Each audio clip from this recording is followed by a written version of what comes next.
ஒரு கொலை குற்றவாளியோ இல்லை வந்து ஒரு பாலியல் குற்றவாளியவோ இந்த மாதிரி செஞ்சுருந்தா யாருமே வந்து உங்களை வந்து தவறுன்னு சொல்ல மாட்டாங்க.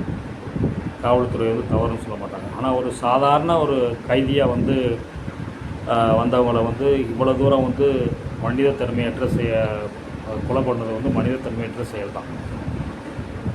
நம்ம வந்து உங்களுக்கு காவல்துறையில் அந்த பயிற்சி மையத்தில் எவ்வளவோ ட்ரைனிங்லாம் கொடுத்துருப்பாங்க.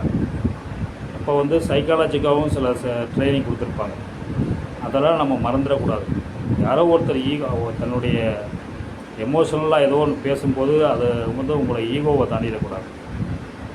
ஒரு 5 நிமிஷம் பொறுத்து பண்ணிங்கன்னா, ஏன்னா நீங்கள் வேலையே பயிரை மெஞ்ச மாதிரி இப்போ ஆயிடுச்சு. அது வந்து அந்த நிகழ்வு வந்து மக்களை காக்க வேண்டியதான் காவல்துறையை தவிர மக்களை வந்து கொலை செய்கிறது காவல்துறையாக இருக்காது. அதனால் ஒரு 5 நிமிஷம் தன்னுடைய குடும்பத்திலேருந்து இப்படி ஒருத்தர் வந்தாங்கன்னா, இப்படி ஒருத்தர் காவல்துறையில் தன்னை மாட்டினாங்கன்னா நம்ம என்ன செய்வோம் அப்படிங்கிறத முதல்ல ஒரு கணம் சிந்திக்கணும். ஏன்னா நீங்கள் வந்து வேற்று கிரகத்துலேருந்து வந்தவங்க கிடையாது காவல்துறையில். உங்களுக்கு குடும்பம், அப்பா அம்மா, தம்பி தங்கை இப்படிலாம் இருக்காங்கல்ல.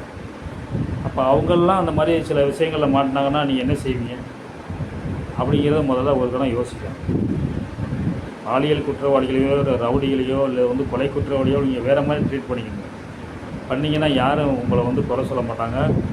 அதுக்கு உங்களுக்கு ஆதரவு தான் கொடுப்பாங்க. ஆனால் வந்து சாதாரண கைதிகள் இந்த மாதிரி வர்றவங்களை வந்து விசாரணை கைதிகளை இவ்வளோ தூரம் கொண்டு போகிறது வந்து ஒரு மனிதத்தன்மற்ற செயல் தான். ஒரு மிருகமே வந்து தன்னுடைய பசி அடங்கிருச்சுன்னா அப்புறம் எதிரில் ஒரு மானோ வந்தால் கூட அது பண்ண மாட்டாங்க. ஆனால் வந்து திரும்ப அவங்கள வந்து அழைச்சிட்டு போய் பயங்கரமாக வன்மம் போன பிறவிலே என்னமோ வந்த ஒரு இது மாதிரி வந்து வன்மம் பண்ணி அது நம்மளால் செய்திகளில் பார்த்தோம்.